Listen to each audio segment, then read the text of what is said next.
Hello, ninth class. How are you? Our chapter number 8, A House is Not a Home, is going on. Yesterday video we have taken the last statement. It is all right. You will get her. He said. ठीक ठाक है सब कुछ. उसने मुझे अंदर नहीं जाने दिया. वे उसे यानी कि मेरी माँ को बाहर ले आएंगे ऐसा उन्होंने कहा. यहाँ से हमको आज आगे देखना है. He wrapped a blanket around me and set me down in our car. उसने मुझे कंबल लपेटा और कार में बैठा दिया. जल्द ही एक अग्निशमक माँ को घसीटता घर से बाहर निकाला उसने. यानी कि soon after that a fireman emerged from our house with my mommy's tow. He quickly with my mommy's tow in tow. He quickly took her over to the truck and put an oxygen mask on her. यानी कि उसने तुरंत क्या किया, वह उसे जल्दी से वाहन पर ले गए और उसे ऑक्सीजन का मुखौटा लगा दिया. I ran over and hugged her. मैंने भागकर माँ को आलिंगन कर लिया बिल्कुल.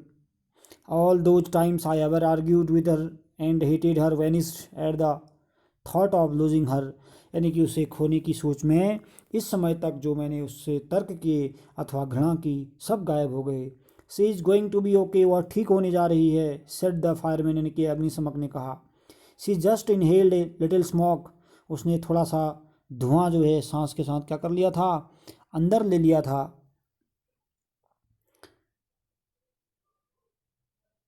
और तब जाके क्या हुआ, उस धुएं को अंदर लेने के कारण क्या हो गया, थोड़ी सी घुटन जो है वो अब बिल्कुल ठीक हो जाएगी ऐसा फायरमैन ने मुझे समझाया कहते हैं.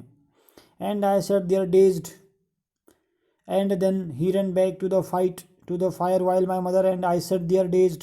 कहते हैं कि और फिर वह आग से लड़ने यानी कि बुझाने अंदर गया अग्निशमक का आदमी, जबकि मैं और मेरी माँ बिल्कुल भौंकचक्के से कार में बैठे रहे. I remembered watching my house burn down and thinking that there was nothing I could do about it. यानी कि मुझे याद है मैं अपने घर को जलता हुआ देखता रहा इस सोच के साथ कि इसके लिए कुछ भी नहीं कर पा रहा था. 5 hours लेटर, 5 घंटे के बाद, the fire was finally out. यानी कि आखिरकार आग बुझ गई. Our house was almost completely burn down.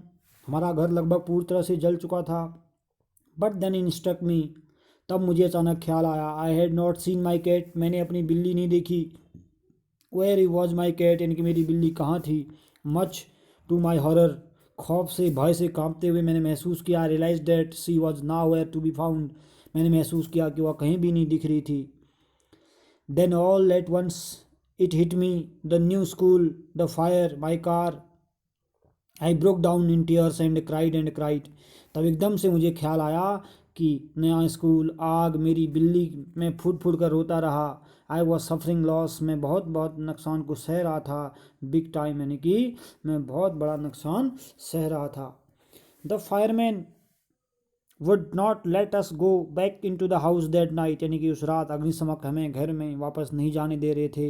It was still too dangerous. यानी कि अभी भी क्या था वहाँ, बहुत खतरा था. डेड और अलाइव. यानी कि जिंदा व मुर्दा में अपनी बिल्ली के बारे में. I could not imagine living without knowing about my cat. यानी कि जिंदा या मुर्दा. यानी कि मैं अपनी बिल्ली के बारे में जाने बिना वहाँ से जाने की कल्पना भी नहीं कर सकता था.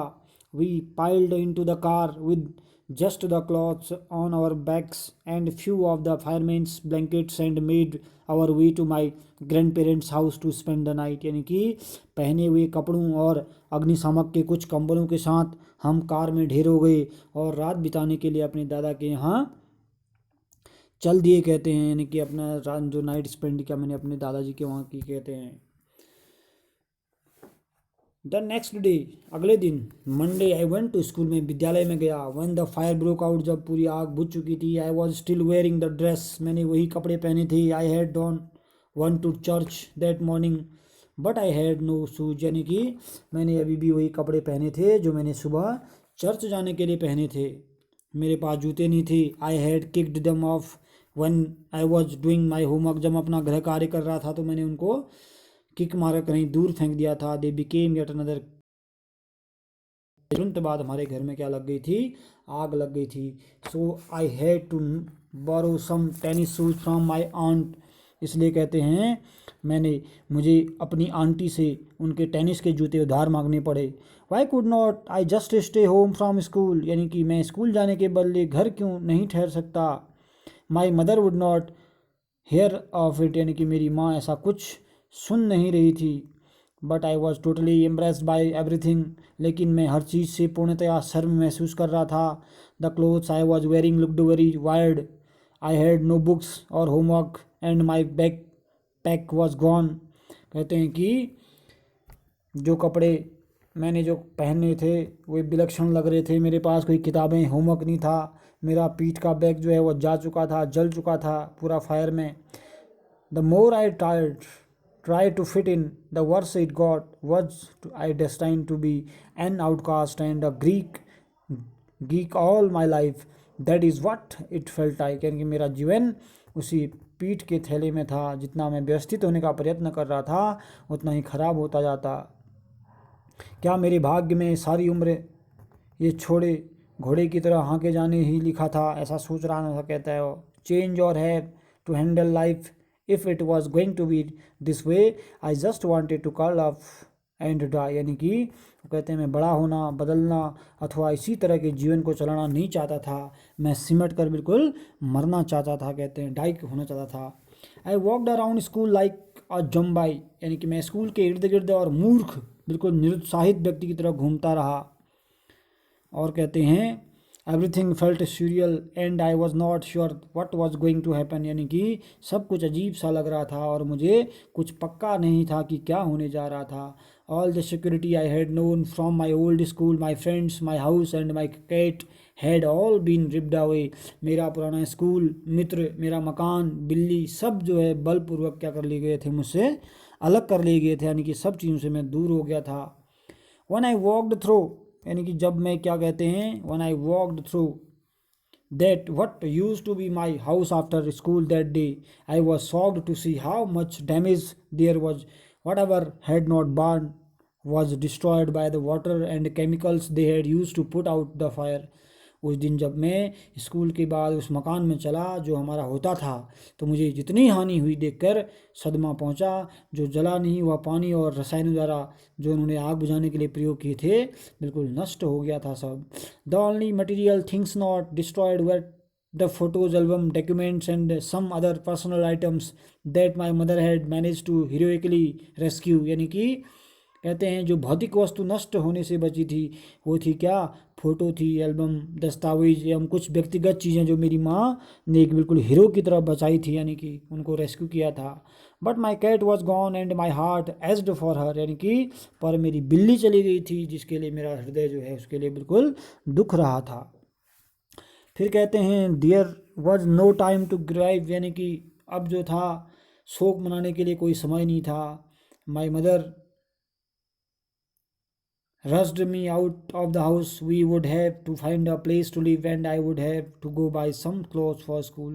मेरी माँ ने जल्दी ही मुझे घर से निकाला, मुझे रहने के लिए स्थान चाहिए था और मुझे स्कूल के लिए कुछ कपड़े खरीदने थे।